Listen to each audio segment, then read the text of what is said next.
Hey everyone, welcome back. Alright, so yesterday we talked about turning fractions into decimals, and today we want to talk about turning decimals into fractions. It makes sense that if you can do something one way in math, you should be able to do it the other way. So if you can change fractions into decimals, it should make sense that you can change decimals back into fractions. Did I say that right? Let me say it again. If we can change fractions into decimals, we should be able to change decimals into fractions. Alright, so let me show you how I like to do this. Step one, here is a decimal that I want to turn into a fraction. And the way I like you to do this is to be able to read, write, and then simplify. So if I read this out loud, a lot of people like to say that it's 0.4. But really, if I want to say it the right way, it's 4/10. 4/10. So if I say that, 4/10, and then I write it as a fraction, notice, 4/10, 4/10. And then the last step, to be able to get it completely into a fraction, you just always have to simplify. So I can divide the top and the bottom by 2, and I end up getting 2/5 is the fraction for 4/10.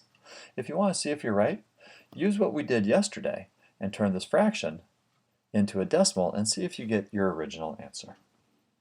Here's another one. Negative 0.48. How do I say that the appropriate way? It's negative 48 hundredths. Think about that, 48 hundredths, 48 hundredths. How would you write that as a fraction?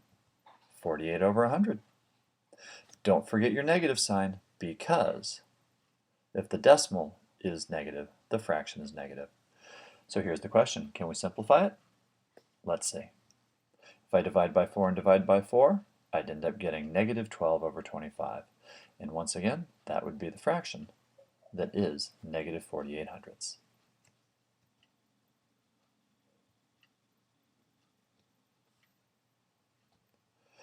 So let's try some. Notice we have 0.03 or 3 hundredths, which we could write as a fraction, 3 over 100. And can we simplify it? No. So we're done. What if I have negative 0.55 or negative 55 hundredths? Once again, the 55 goes over 100. Can I simplify it? Yes, I can divide both of them by 5. And I get my answer. 6.6 or 6 6/10,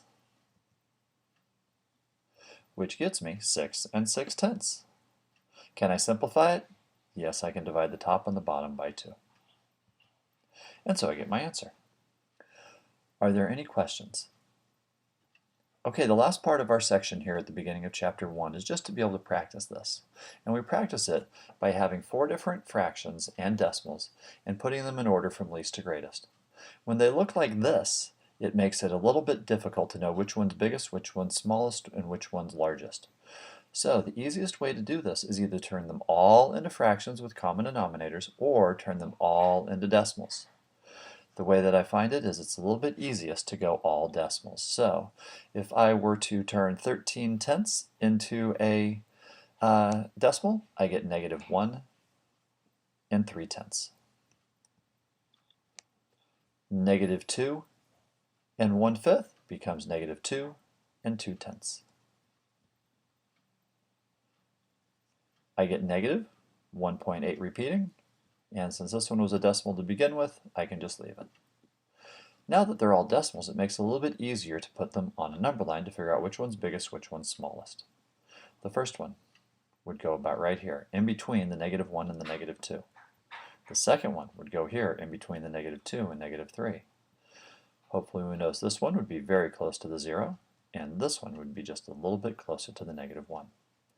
Now we should be able to see what these are in order from least to greatest.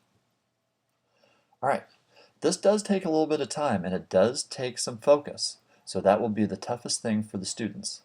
They have to be able to be focused to make sure that they do not make a little mistake in this process. If you guys have any questions, please feel free to give me a call, send me an email, and hope you guys have a great night. Thanks.